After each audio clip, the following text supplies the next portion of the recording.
अस्सलाम वालेकुम, कैसे हैं आप सब? उम्मीद करती हूँ खैरियत से होंगे। आज हम फिर से एक नया टॉपिक, एक नई वीडियो, एक नई रेमेडी लेके आए हैं और आप लोगों के साथ मैं जैसे लास्ट वीडियो में भी बता चुकी हूँ और इंशाल्लाह मैं अपनी हर वीडियो में कहूँगी कि मैं आप लोगों के साथ ऑनेस्ट चीज़ें शेयर करूँगी, जो मेरा एक्सपीरियंस होगा, जो मैंने खुद ने यूज़ की होंगी।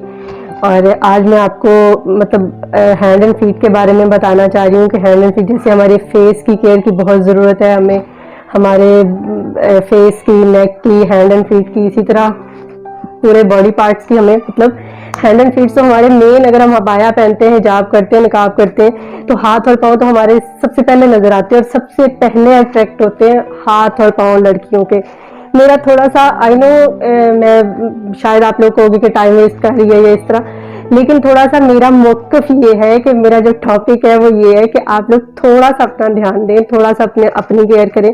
ज़्यादा नहीं, हफ्ते में एक दफ़ा, जैसे मैंने फ्राइडे चूज़ किया हुआ है, सैटरडे संडे सबको छुट्टी होती है, सबकी बिजी रूटीन होती है। हाँ, जो वर्किंग वुमेन्स हैं या जॉब करती हैं, कॉलेज वाली हैं, वो कोई सैटरडे या संडे कोई एक दिन रख लें, उनमें उसमें से कोई इशू नहीं है, लेकिन अपनी केयर करें। एटलीस्ट वीक में एक हफ्ता अपने आप को दें, डेली रूटीन में 10 मिनट अपने आप को दें और आप लोगों की स्किन इतनी अच्छी हो जाएगी। और आप लोगों को मतलब आज हमारी डाइट्स नहीं है, मैं अगेन यही कहूंगी, हमारी इंटरनल एंड टेकिंग नहीं है। सबसे पहले तो अपनी डाइट अच्छी करने की कोशिश करें, जितनी भी आप लोग कर सकते हो।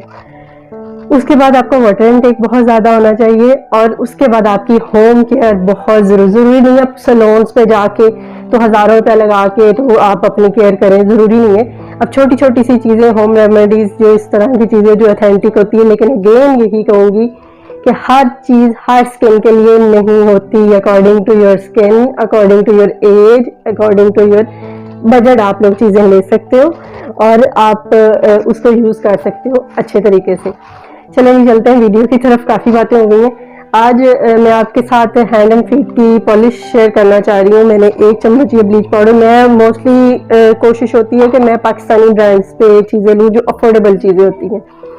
ये नहीं है मतलब हर बंदा अफोर्ड नहीं कर सकता और आज के टाइम पे हर बंदा एक्सपेंसिव ब्लीच पाउडर्स और ब्लीच ये चीज़ें नहीं, बजाय इसके कि 10-20 वाली वो जो ब्लीच मिलती है वो ना ले।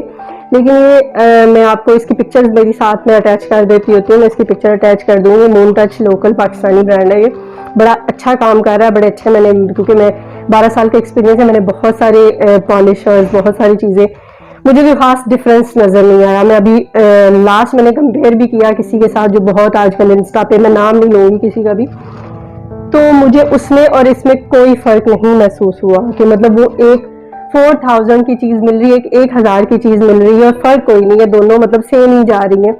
तो इतने तो किसी के पास भी नहीं है कि वो फिजूल में जाया कर दे। तो सबसे पहले हमने ले लिया एक चम्मच ब्लीच पाउडर। रेशो इसकी 1:2 की जाएगी। 1 चम्मच ब्लीच पाउडर लेंगे और 1 चम्मच जो है ना, इसका 2 चम्मच सॉरी डेवलपर लेंगे। रेशो, क्योंकि अगर आपका फेस का भी ऐसे ही होता है और इसका भी ऐसे ही होता है कि एक मैं, क्योंकि मुझे एक्सपीरियंस है, अंदाजा है, तो मैं अंदाजे से डाल रही हूँ। 2 चम्मच के हिसाब से आप लोग मेजरमेंट भी कर सकते हो, ठीक है। और इसमें ये एक चीज जो आती है ना, मेडिकल चीज, ये मून टच वालों की ये सीरम, ये हाँ जी सीरम है। ये जो है ना, ये आप फेस में भी यूज कर सकते हो, हैंड एंड फीट में भी यूज कर सकते हो। तो ये हम इसमें डालेंगे। ये आपके हाथों, पाँव, गर्दन पे आप ये वाली पॉलिश गर्दन, नेक पे भी अपने यूज कर सकते हो, बॉडी पे भी कहीं भी यूज करना चाहो तो कर सकते हो। 1 चम्मच आप इसका डालोगे सीरम का, ग्लो सीरम है ये, ठीक है। क्योंकि मेरी आजकल सर्दियां, स्किन ड्राई हो जाती है, हैंड एंड फीट, हैंड्स तो हमारे स्पेशली वैसे ही बड़े ड्राई होते हैं, तो मैं ये शाइनर डाल रही हूँ। आप लोग, ये बिल्कुल ऑप्शन है, ये उसके साथ आता भी नहीं है, ये मैंने सॉफ्ट टच का लिया है, ये बिल्कुल ऑप्शन है। अगर आप लोग डालना चाहो, अगर आपके पास है तो आप डाल सकते हो, अगर आपके पास नहीं है तो आप इसे स्किप कर सकते हो, ये ऑप्शनल है। अच्छा जी, सबसे मेन थिंग जो आती है ना, हमारी मिक्सिंग, हमारी मिक्सिंग बहुत अच्छी होनी चाहिए। जब भी हम कोई ऐसी चीज यूज करते हैं, पॉलिश बनाते हैं, ब्लीच बनाते हैं, कुछ भी बनाते हैं, पहली बात तो मैं ब्लीच के हक में नहीं होती कि ब्लीच जो लोकल ब्लीच आपको मिलती है या इस तरह की जो मिक्सिंग करके ये इस तरह बनाई जाती है ना, ये बहुत अच्छी बन जाती है और बड़े अच्छे तरीके से हम इसे, इसकी मिक्सिंग बहुत अच्छी होनी चाहिए।